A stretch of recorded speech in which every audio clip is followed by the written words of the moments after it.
j'aimerais qu'on se concentre un tout petit peu plus sur le SEO que tu as évoqué déjà en première partie, hein, parmi les leviers, le levier peut-être le plus important Hmm. dans la gestion une e-réputation. Donc, du coup, pourquoi peut-on dire vraiment que le SEO est un levier majeur pour travailler son e-réputation? On va peut-être rentrer un peu dans les bases, on va dire, du SEO, ce que ça implique, ce qu'il génère, ce qui permet de générer. Bah, en fait, c'est simple. 90% des Français utilisent Google.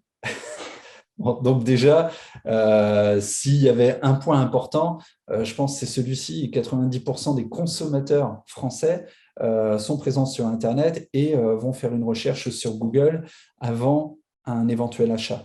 Donc rien que pour ça, on peut considérer que c'est un levier majeur, tu vois. Et puis, c'est un levier sur lequel on peut avoir, alors évidemment, il faut un petit peu d'expertise, il faut un petit peu de travail, etc.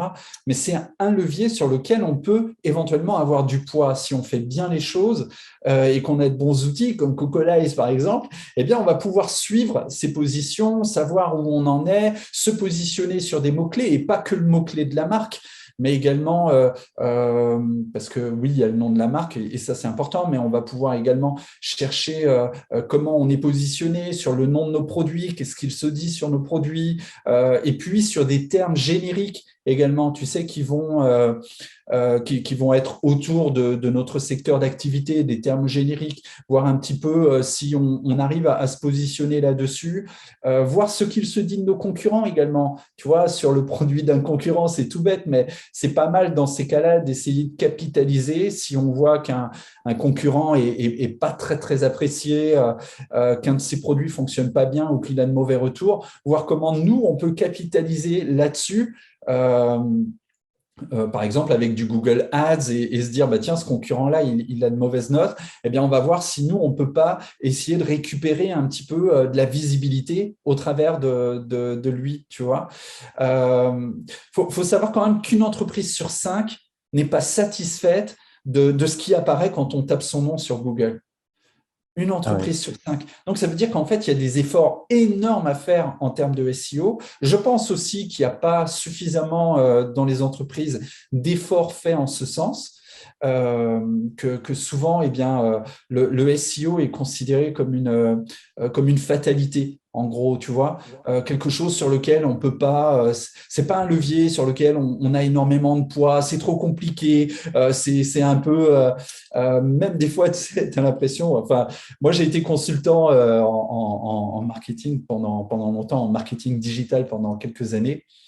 Et en fait, tu as l'impression que c'est presque une science ésotérique, le SEO, tu sais, et en fait, non. En fait, non, enfin, c'est un peu comme les maths, quoi. Il y a vraiment des choses où on peut intervenir et comment dire, avoir une véritable interaction sur ce qu'il se dit de nous et sur ce qui apparaît en première page. Et puis aussi, ce qui est important, c'est qu'il y a 94% des consommateurs qui ne vont pas plus loin que la première page. Donc là, c'est hyper important. Donc, qu'est-ce qu'on va trouver généralement en première page des résultats de Google si on tape notre marque? Eh bien, on va trouver notre site. Donc, comment il est référencé? Qu'est-ce qui apparaît? Donc, la métadescription, etc. Est-ce qu'on a mis un système de notation pour que tout de suite, ça puisse attirer l'œil, etc. Alors, je dis le nom de la marque, mais c'est idem pour le nom d'un de nos produits. Ensuite, si on tape ça, on va certainement trouver également nos comptes de réseaux sociaux. Donc Voilà. d'où l'importance d'être présent sur Facebook, sur Twitter, Instagram, enfin d'être présent là où vos consommateurs sont. Mais disons, en tout cas, ça va remplir également cette première page de choses qui tournent autour de notre marque et qui ne vont pas être négatifs. Ensuite, on risque de trouver les sites d'avis. Et là, ben, on verra tout à l'heure qu'il y a des stratégies vraiment importantes à mettre en place pour qu'on ait des avis positifs. On pourra en reparler tout à l'heure éventuellement, mais il y a vraiment des choses qu'on peut faire. Et le SEO, pour moi, c'est le plus gros levier à mettre en œuvre parce que c'est là où les utilisateurs sont en premier. Ils ne sont pas sur Facebook en premier, ce n'est pas vrai. Ils ne sont pas sur Twitter en premier. Souvent, la première chose qu'ils vont faire, c'est une recherche dans Google et pas sur Facebook ou Twitter. Donc, je ne dis pas que ce n'est pas important d'être présent sur les réseaux sociaux, mais le premier levier, c'est Google. Qu'est-ce qu'il se dit autour de vous?